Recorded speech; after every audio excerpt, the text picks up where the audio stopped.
Since World War One, I'll be moving chronologically. So Down. So with the reason I'm starting with World War One is the first modern war. In modern wars, the media holds a role to play by bolstering civilian morale because, like for example, World War One, 70 million men had to be drafted off to service, and everyone else had to go and man the factories, etc. But politicians didn't always realize this. At the beginning of the war, the initial instinct was to suspend the media, to suppress it. So, for example, at least in the battlefield correspondents, they were initially locked up. They weren't allowed to be in the front lines. Although later on, as they realized that silence just led to rumors and the like, they let the battlefield correspondents instead embed with senior officers so they could still get a favorable reporting, but without like the rumors everywhere. A similar thing happened with like radio and telegraph services as well as film. Another important development during World War I is the defense of the Rum Act.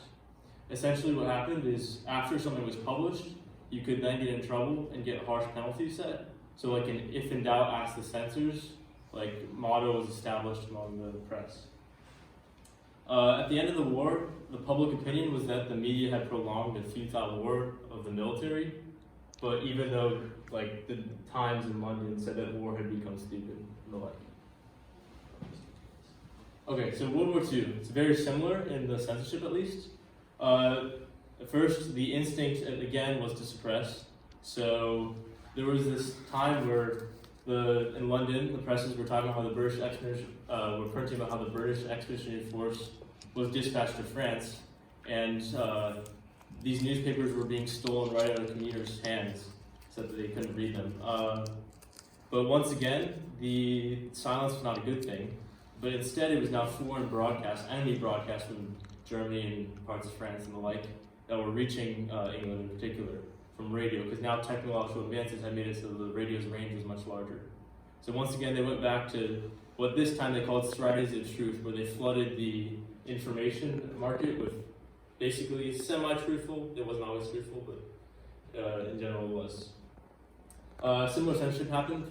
This time, instead of the defense of the Rum Act, they were called D-Notes, but it was basically the same thing. But after the war, the media and the military were praised for their role in ending evil, such as Hitler in Japan. So there's a difference in like the justification. So to summarize these two wars, I'll say the void of silence in times past was filled with rumors and foreign broadcasts, and the justification for the war matters. In the Vietnam War, just the general consensus now is that the television lost the Vietnam War, but I'll argue that it's not so true. First of all, one of the things that critics say is that the reporters were ignorant, unexperienced, and were full of professional craving. But when you actually look at the reporting, only after elements in the Johnson administration began to publicly criticize the war would the reporters start to also widespread criticize the war as well. Another criticism that's often made is that the war was too graphic for the television. Like you can see here, blood looks very red on the television screen. However, well, first of all, the majority of televisions were color until I think it was 1974, and polls were done in the 70s and the 60s and 70s that showed that there was no correlation between people that watched the television and those against the war. So the people who can handle graphic images, and the mainstream media is not necessarily biased against the military. So now we'll move on to the Falklands War in Grenada. The first was British, the second was American. And this is where they're trying new modes of censorship because they saw what at least seemed to them to be a failure in Vietnam. So in the Falklands, this was censorship by delay. So it's 8,000 miles away from Britain. And so they took 29 reporters with them. They weren't allowed to transmit their own copy, so they instead relied on the British military to do such. The British military didn't let them use their satellite, so it took anywhere from 9 to 21 days to reach the presses with their information.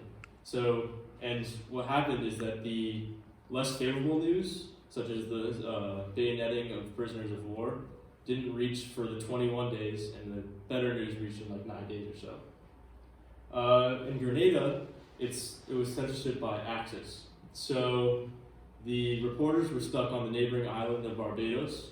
they weren't allowed until day 6 to actually reach the island of Grenada. And like there was one period of time on the first day when a speedboat of journalists tried to go on their own to the island, and they were shot at by a Navy pilot, and then later the admiral would say this. So, not a very good relationship at this point, because like everyone just thinks that the Vietnam War was lost by the media, so they might as well kind of cut the media out. But these were small and far away wars. Now we'll get to the Gulf War, where it's more connected to the main world. So this is the largest coalition since World War II, with 500,000 men, and a similar large force of 1,600 reporters went to Saudi Arabia to report on the war. It's a little different because now at this time, portable satellite uplinks, still weighing about a ton, having to be put on a truck, existed, and Saddam Hussein allowed reporters to report from Baghdad. But the Pentagon still tried to control the media, and they used media reporting teams. So it's like a 2-tier system. Most of the reporters had to stay back in the briefings in Saudi Arabia, and a couple would supposedly be able to go to the front lines to report on the war. However, what ended up happening is the reporters were still stuck in the back of the battle area, and they never actually reached the front lines. And they weren't allowed to transmit their own copy, and once again, it took a while. So now you see censorship by delay and censorship by axis. George Bush would claim that, by God, we finally kicked the Vietnam syndrome, saying that we don't have to worry about the media anymore. But first of all, this is a relatively short war. The actual main fighting part only took 100 hours, and he actually stopped the war early in fear of negative images from the highway of death, or where they saw the retreating vehicles reaching the press. So censorship by delay and axis can work in short and easy wars. The CNN effect wars. So CNN had been established in the Gulf War, just had started. They now have close to 65 million viewers in 200 different countries. So they were all over the world. And with technological advances, they can now do a 24-hour news coverage without breaks or anything in it. So a lot of people were saying that American foreign policy was driven by where CNN points its cameras. They believed that CNN was affecting the way the state was working. So, but I would argue that it wasn't totally like this. First of all, CNN wasn't like the lamplighter against suffering that some people were claiming it was. They couldn't find every suffering, or couldn't cover every suffering.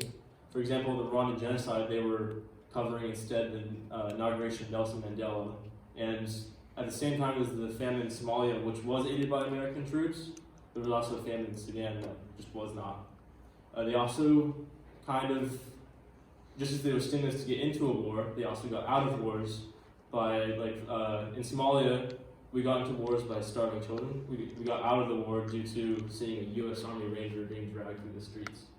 Finally, often the military's actions were cosmetic. For example, that child up there was covered in a BBC covered by BBC, and the child was airlifted out, and this was in Bosnia, but nothing was done to prevent it from happening again. It was just cosmetic, not tactical. So in the 1990s, technology began to empower the media, at least to a certain point. Now we get to the invasion of Afghanistan. So Donald Rumsfeld, the Secretary of Defense during this war, his whole plan was to use special ops and technology which don't let involve being reported. So he just kind of decided, might as well not let any reporters to the battlefield, or just a couple from the main news agencies. But so they just didn't help any reporters get to the front lines to where they could report. So instead, reporters went on their own, called unilaterals, and it was often dangerous. They would describe themselves as walking ATMs because they carried cash and were mugged by both sides, the Northern Alliance, which was with the U.S., and the other side. So eventually, the Western reporters just stopped showing up. You can see in the first month on mainstream news networks, it was 106 minutes, but it was under a minute 1 year later. So, and then the void was filled by foreign broadcast companies like Al Jazeera, who obviously weren't with the whole American side, and uninformed rankings on the new World Wide Web. So censorship to the point of silence in a longer war still leads to rumors and enemy broadcasts. Then we get to the Iraq War. So this is the final one I'll be covering, where we decide we don't want this to happen again. So we instead enable the press And this is done through media reporting teams, but unlike in the Gulf War, very few people were allowed to the front lines. We allow lots of people. We allow 720, where I think it was under 100 in the Gulf War. They were so close to the front lines that they did join a boot camp to make it to there. And it wasn't just the mainstream news companies. It was MTV, it was Men's Health, it was Al Jazeera from the previous side.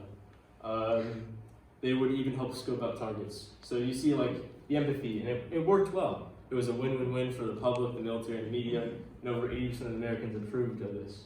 However, by 2006, that number was down to 40%, and this is due to several controversies.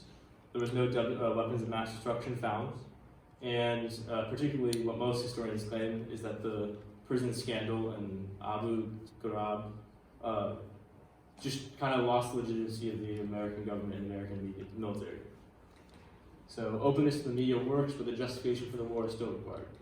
So in conclusion, in today's day and age, it's no longer viable to prevent the production of media, and at least in a country like America, a democratic or republic, we can't prevent the consumption of media entirely. That's just against the framework of the country. So instead, we have to rely on the theories that on the idea that the American public can handle graphic images and use strategies of truth that was used in World War II and the Iraq War.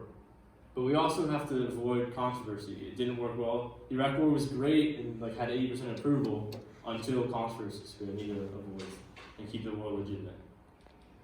Those are my sources. And then any questions?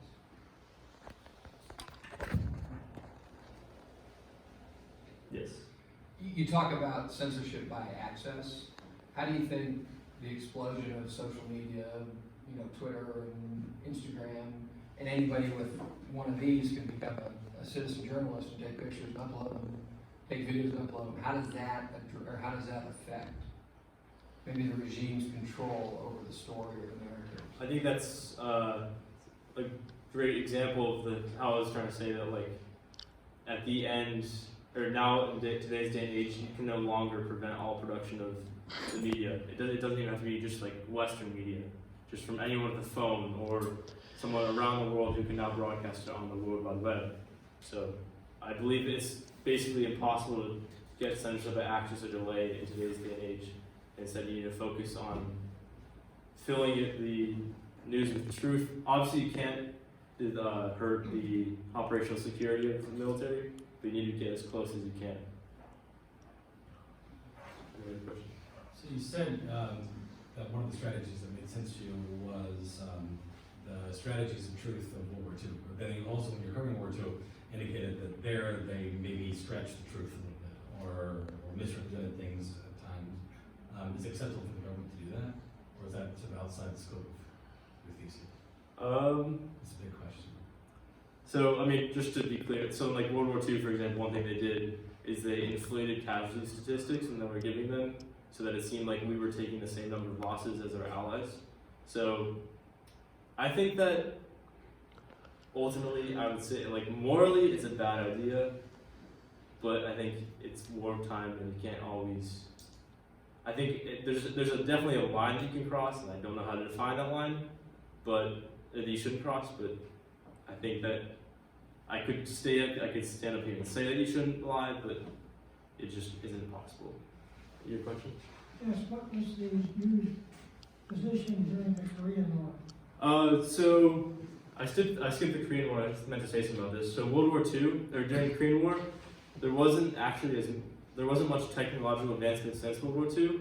So it was 3 men to hold the cables for a camera, and 2 more for the camera itself. So ultimately what happened is the Army did most of the reporting. So it was about the same as World War II. Sorry, I meant to say that. Yeah. Thank you very much, man.